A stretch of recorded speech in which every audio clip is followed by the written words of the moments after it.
Bonjour à tous et bienvenue sur la chaîne La Santé Simplement. Est-ce qu'un jour on va utiliser de manière globale des psychédéliques pour traiter des addictions? C'est un sujet très sérieux, c'est pas une blague, on en parle aujourd'hui parce que c'est un sujet moi qui m'intéresse beaucoup.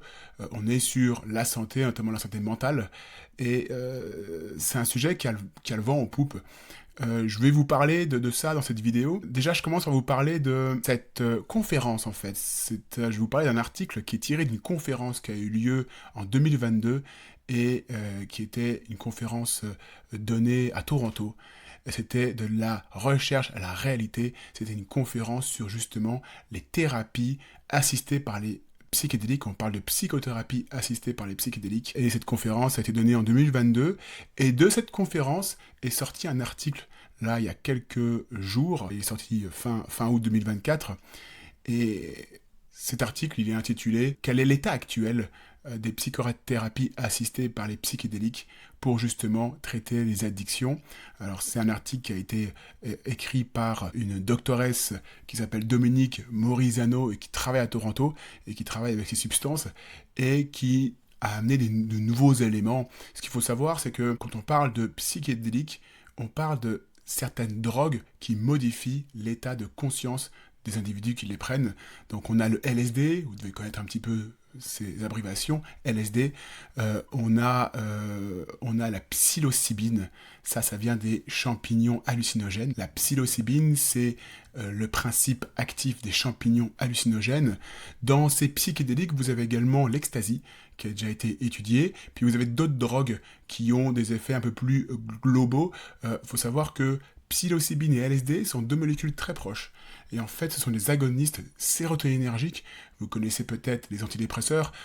Généralement, on parle d'antidépresseurs qui inhibent la recapture de la sérotonine. La sérotonine, c'est une hormone du bien-être.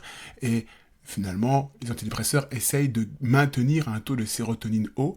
Sachez que justement les psychédéliques amènent et vont activer justement ces récepteurs de sérotonine. Et c'est pour ça qu'ils ont les effets justement psychoactifs. Dans cet article scientifique, on parle justement de ces différentes substances. Je voulais m'attarder un petit peu sur la psilocybine. Pour moi, c'est la substance la plus intéressante. Comme je vous l'ai dit, elle vient des champignons thérapeutiques, des champignons notamment hallucinogènes.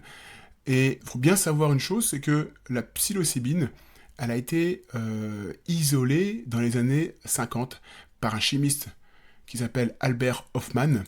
Et Albert Hofmann, lui, il a isolé la psilocybine et il a découvert le LSD, et ces deux molécules, comme je vous l'ai dit, sont assez proches.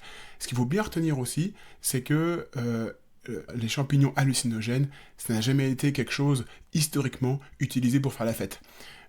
Si je vous parle des champignons hallucinogènes, peut-être que vous allez me dire, ouais, mais ça c'est un truc de défoncé, un truc de junkie.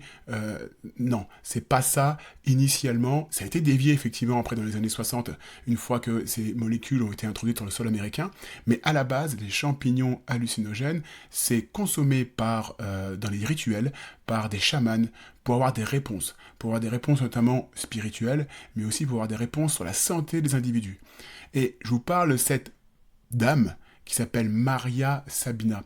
Pourquoi? Parce que c'est elle qui a livré les secrets justement des champignons hallucinogènes, des champignons à psilocybine, notamment avec un champignon qui s'appelle le Psilocybe mexicana. C'est ça le champignon historique, on va dire, utilisé par les chamans, notamment les guérisseuses. Elle était guérisseuse mazatèque, et elle a invité justement, en tout cas, elle a accepté de livrer ses secrets avec deux chercheurs, notamment un qui s'appelle Dr Watson, et elle a délivré un petit peu les secrets, la pratique, et elle a pu faire venir justement ces occidentaux, cet américain, et c'est comme ça que on a découvert la puissance des champignons hallucinogènes. Ce docteur Robert Watson, cet ethnobotaniste, il a essayé les champignons hallucinogènes en présence de Maria Sabina, il a renseigné les effets.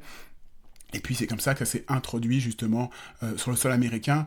Donc certains en ont voulu à Maria Sabina d'avoir délivré des secrets justement ancestraux, mais voilà, c'est comme ça que ces champignons hallucinogènes ont été découverts, notamment par les Occidentaux. Et il faut savoir qu'il y a eu une grande recherche dans les années 50-60 justement pour évaluer les effets de ces champignons hallucinogènes sur la conscience et également dans des troubles psychiatriques.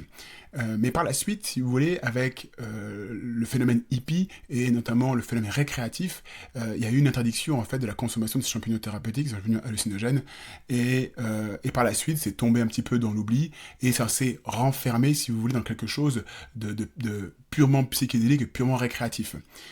Depuis quelques années, on ressort justement ces études et on cherche des solutions pour essayer d'aider les personnes qui souffrent d'addiction. Sachez qu'on peut utiliser les champignons hallucinogènes en Suisse, notamment pour faire des psychothérapies assistées aux psychédéliques, notamment dans les problèmes d'anxiété et de dépression, alors qu'en France, on est sur quelque chose qui est totalement interdit. Les champignons hallucinogènes sont interdits dans la plupart des pays. Ils sont autorisés notamment aux Pays-Bas. En quoi ces champignons thérapeutiques sont intéressants pour justement les phénomènes d'addiction? Déjà, on manque d'éléments, on manque de produits en réalité. En réalité, lorsque vous avez une addiction, généralement on remplace, on essaie de substituer par un autre produit qui est également addictif. C'est le principe des benzodiazépines. Vous savez qu'on peut faire un sevrage par exemple en alcool avec des benzodiazépines, mais c'est aussi des molécules qui donnent de l'addiction. Vous voyez, on est un petit peu coincé. La force justement des champignons hallucinogènes, là je parle précisément de la psilocybine, c'est qu'elle ne laisse pas d'addiction. C'est-à-dire on vous donnerait peut-être dans des années, si cela est validé, une substance qui ne vous donne pas d'addiction, mais qui vous libère des addictions que vous avez. C'est ça qui est déjà intéressant à retenir. Ce que dit justement ce chercheur, cette doctoresse de Toronto, pour elle, il y a vraiment des résultats déjà prometteurs au niveau des essais cliniques. Et puis, ce qu'elle dit, et c'est ses propres mots, elle dit ça renverse vraiment le traitement conventionnel des troubles liés à l'utilisation de substances, et sa phrase. Donc, si vous voulez, ça a priori quelque chose d'assez efficace, mais rapidement. Donc, elle souligne aussi, cette doctoresse, l'importance d'avoir un suivi psychothérapeutique. Donc, c'est toujours une prise associée à une psychothérapie, une prise de champignons ou de substances hallucinogènes associées aux psychothérapies. Et ce qui se passe à ce moment-là, c'est que lorsque vous prenez justement ces substances, vous faites des prises de conscience. Vous vous rendez compte de certaines choses. On parle de lever un voile, vous voyez, de lever différents voiles dans la conscience pour justement réaliser quelque chose, prendre conscience de quelque chose, et ensuite justement pouvoir définitivement se sevrer de certaines substances. Je vous donne un petit exemple aussi pour terminer. C'est l'exemple justement de Bill Wilson. Bill Wilson, c'est la personne qui a créé le cofondateur des Alcooliques Anonymes. Et bien sachez qu'il décrit justement qu'il s'est sevré de l'alcool en prenant une substance, notamment c'était une substance atropinique. Je ne dis pas qu'il faut forcément prendre une drogue pour faire un sevrage, attention, mais vous voyez, juste pour vous signaler qu'il y a un domaine de recherche qui a le vent en poupe, qui actuellement se développe et qui est déjà utilisé en Suisse notamment, dans certains autres pays, et on commence à avoir de plus en plus de résultats prometteurs, efficaces, et qui donnent une efficacité aussi à long terme.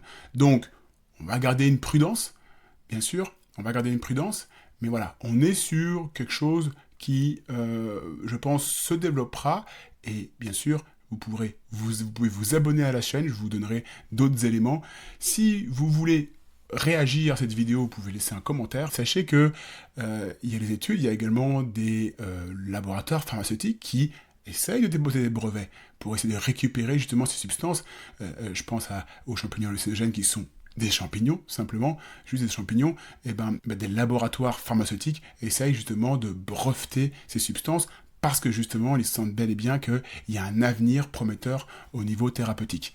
Si vous voulez réagir à cette vidéo, vous pouvez laisser un commentaire en bas de la vidéo, vous pouvez mettre un pouce si vous avez appris quelque chose, et puis bien sûr, vous pouvez vous abonner. Je vous souhaite une belle continuation, je vous dis à bientôt sur la chaîne La Santé Simplement. Au revoir.